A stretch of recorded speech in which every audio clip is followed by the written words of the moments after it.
I think the main challenges facing employers in the future is all about the advent of all the new and the rapid pace of new technology. This is especially so in the Black Country, which is so dependent on its industrial base. And actually this change, it's actually getting the people in industry and upskilling the people in industry with the right mixture of these new skills and traditional skills to really take advantage of this new technology.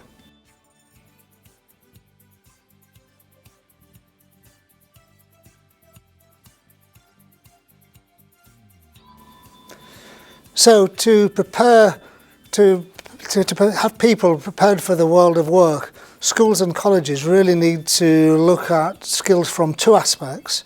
Firstly, there's the technical aspect. So this is really the STEM subjects, science, technology, engineering and maths, are particularly important, as are digital skills.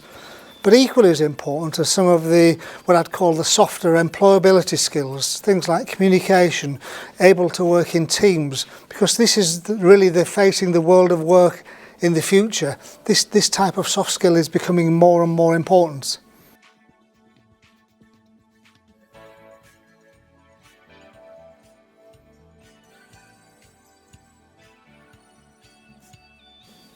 I think it's really important that employers help schools and colleges prepare young people for the world of work.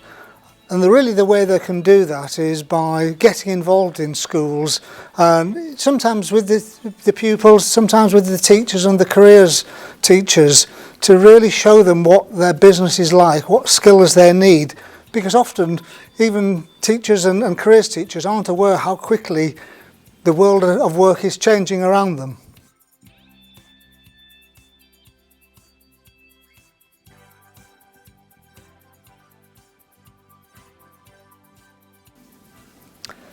If I had to give some advice to young people, I'd actually give three pieces of advice.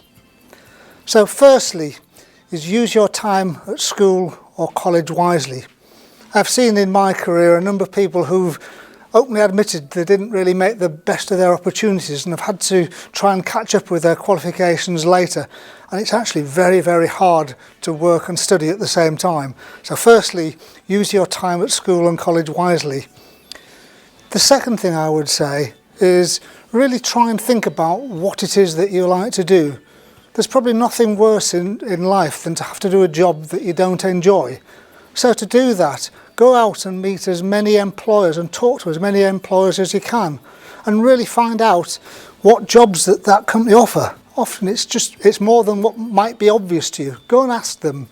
And also, while doing that, find out what it is you need to do to get a job in that sort of role.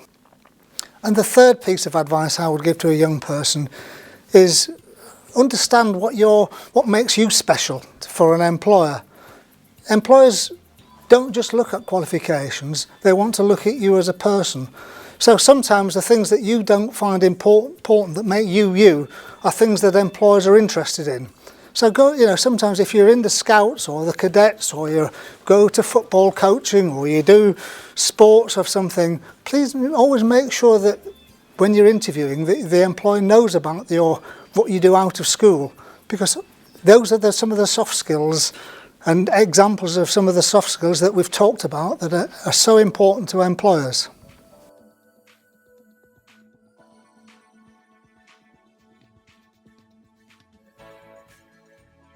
I think to help with employability, the school and college curriculum just needs modifying ever so slightly, really to put what's being taught into context. Sometimes subjects can be seen very dry, or students sometimes can't understand why we're being taught this. And sometimes just actually explaining why they're being taught it with an example from a real business situation or a real life situation can often try and explain why that is important. because if people can understand why it's important, hopefully they will realise that algebra or topics like that aren't just there to pass an exam with. But I think it's so important ultimately that with the way the world is changing with these digital skills and STEM skills, there has to be a strong focus on keeping up with the technology as it develops.